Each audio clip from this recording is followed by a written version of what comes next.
Hello and welcome back to the Guns and Outdoors channel. Please make sure that you like and subscribe.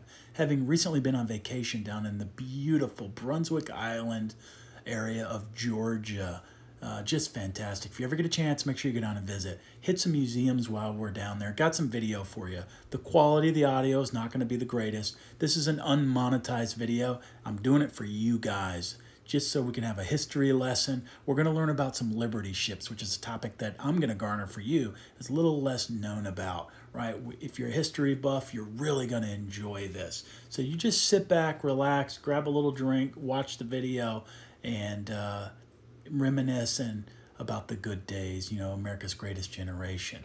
Liberty ships. Between 1943 and 1945, we had 17 ports. Mobile, Alabama, Portland, Maine, out to the Brunswick Isles, where we cranked these ships out as fast as we could so we can haul ammunition, supplies, troops across the seas to our fighting men and women over in Europe. These things were getting constantly harassed by German U-boats, torpedoed everywhere possible. It was amazing. We finally had to outbuild them at 3 or 4 times faster than they could do it. Sit back, relax, enjoy, subscribe to the channel. Stand by.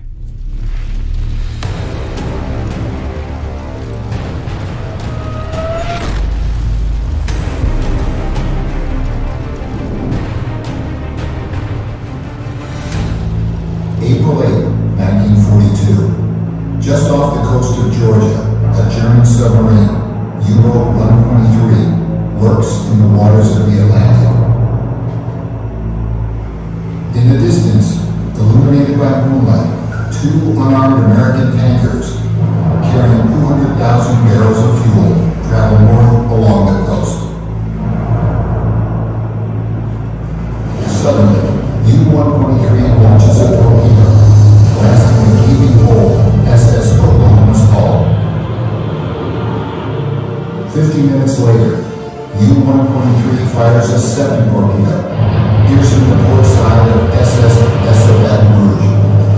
My bed shook, my house shook, the whole town around shook, because a torpedo had been put into one of the ships, and that had perforated through the water, and Brunswick had the water on both sides, and there was a shook town.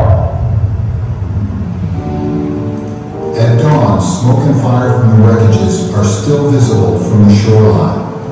The submarine has inflicted massive damage on the tankers. Tragically, 22 men have been killed, 19 from the Oklahoma and 3 from the SS Baton Rouge. He took them over somewhere else, far away. And they had the 2 ships that got torpedoed off the coast. And they brought in these bottom bags and had them stacked out in the island behind there. That really hit home at that time to see how close it could be. Most people don't realize that more people died on the East Coast due to submarine attacks from the Germans, and we lost at Pearl Harbor. It was a pivotal moment for the free world. Since the invasion of Poland by Germany in 1939, the Nazis had conquered most of Western Europe and formed the Axis alliance with Italy and Japan. After defeating France, the Nazis threatened to invade Great Britain, subjecting its citizens to a deadly bombing campaign in the fall of 1940. On December 7, 1941, the surprise attack on Pearl Harbor by the Japanese Navy, killing over 2,300 American troops, brought the U.S. into war with Japan. 3 days later, President Roosevelt also declared war on Germany. As the U.S. military prepared for where and when its forces would engage the Nazi armies, American shipping struggled to supply Great Britain and her ally Russia with weapons, food, equipment, and raw materials. The cargo ships transporting these supplies, vital to resisting the Nazi advance, were increasingly vulnerable to German submarine attacks. In early 1942, German U-boat commander Admiral Karl Dönitz launched a deadly assault on shipping along America's Atlantic coastline. Dönitz employed wolfpack tactics, several U-boats working together to stalk and destroy Allied ships.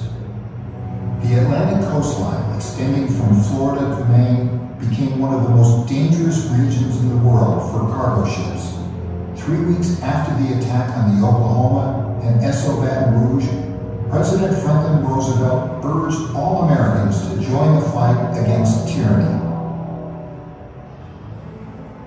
But there is one front and one battle for everyone in the United States. Every man, woman, child is in action, and will be privileged to remain in action throughout in our daily lives, in our daily time.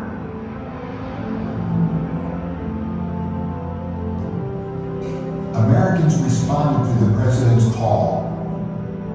On the home front, massive mobilization efforts were focused on producing the weapons of war: arms, ships, tanks, and planes. Across the country, people rolled bandages for the Red Cross, bought war bonds, planted victory gardens, and volunteered for civil defense. Rationing of everyday items such as food, gas, and shoes was put into place, changing the American way of life. Cities along the East Coast ordered blackouts at night so that silhouettes of U.S. ships could not be seen against the bright lights on shore. Americans feared an enemy invasion by sea or by air. Rumors of German saboteurs landing on shore circulated. Families were warned that loose lips sink ships. They didn't speak of where their sons were deployed or what their daughters built in the many new factories producing war material. The faraway war was frighteningly close. The Coast Guard, including the station on St. Simon's Island, began patrolling the shoreline 24 hours a day. On the Glynn County mainland, the Navy established Naval Air Station Glencoe as a base for submarine hunting blimps. These blimps would escort and provide protection for cargo ships carrying supplies for the battlefields in Europe. To build those cargo ships, known as Liberty ships, the U.S. Maritime Commission ordered the construction of a shipyard in Brunswick, one of 18 emergency yards nationwide. Multiple shifts of workers, including African Americans and many newly employed women, labored 7 days a week to help build ships faster than the U-boats could sink them. One of my earliest memories is being with my father at the launching of the Liberty ship. These events made us all feel like we were part of the war effort.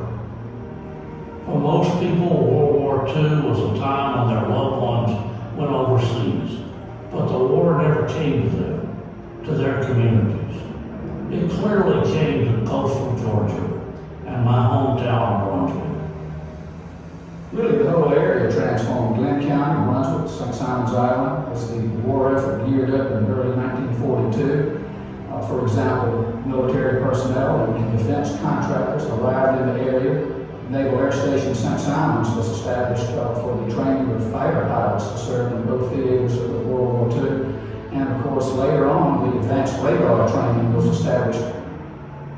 World War II affected every facet of life at home. Americans, united in purpose, directed their time, energy, and resourcefulness to supporting the troops.